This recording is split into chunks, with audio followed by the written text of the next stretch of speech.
Bonjour, je m'appelle Simon Liberati et j'ai écrit un livre qui s'appelle Performance. C'est un livre en fait sur un écrivain de 71 ans. C'est à la première personne, donc c'est quelqu'un qui me ressemble. C'est plutôt l'âge de mes artères que mon âge réel, mais bon voilà, et qui ne trouve plus d'inspiration parce qu'il a eu un AVC.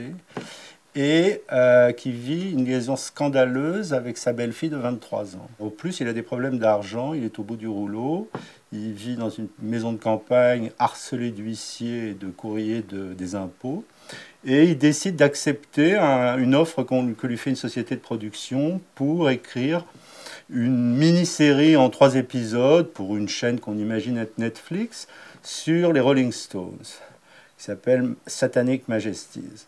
C'est quelque chose qui lui déplaît parce qu'il n'aime pas les séries, mais il accepte pour des raisons matérielles. Et puis petit à petit, la vie et la fiction s'interpénètrent. Et lui est extrêmement amoureux pour la première fois de sa vie, peut-être, alors que c'est plutôt un homme à femme de cette jeune fille.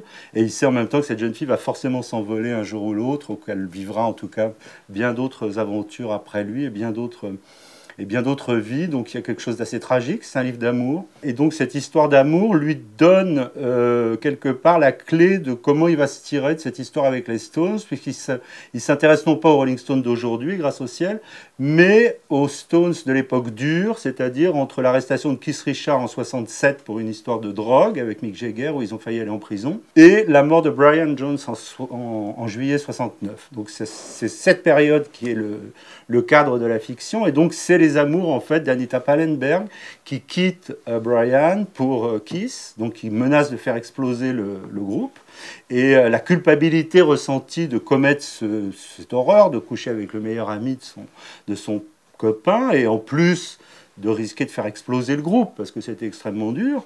Cette culpabilité n'est pas éloignée de celle que ressent cet homme qui a traversé le fantasme, et qui s'est retrouvé à vivre une histoire d'amour, non seulement avec une jeune fille beaucoup plus jeune que lui, mais qui en plus, dont il a été pendant un certain temps le beau-père.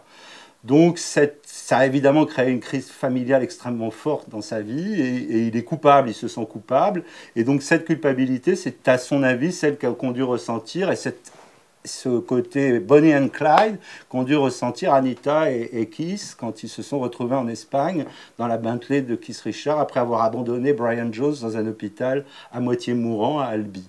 Ça se passait en 67.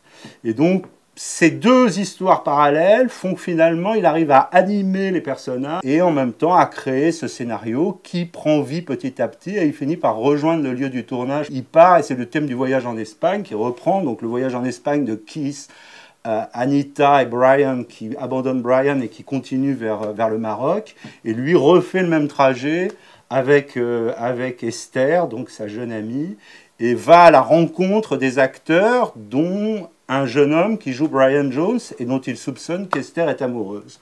Et à partir de là, l'intrigue s'interfère, et voilà, je n'en dirai pas plus sur la suite. Ce livre a été écrit dans un état d'urgence absolue, c'est-à-dire que c'est un livre que j'ai écrit en quelques mois. Je ne savais à peine ce que j'écrivais quand je l'écrivais, puisque je vivais une situation comparable.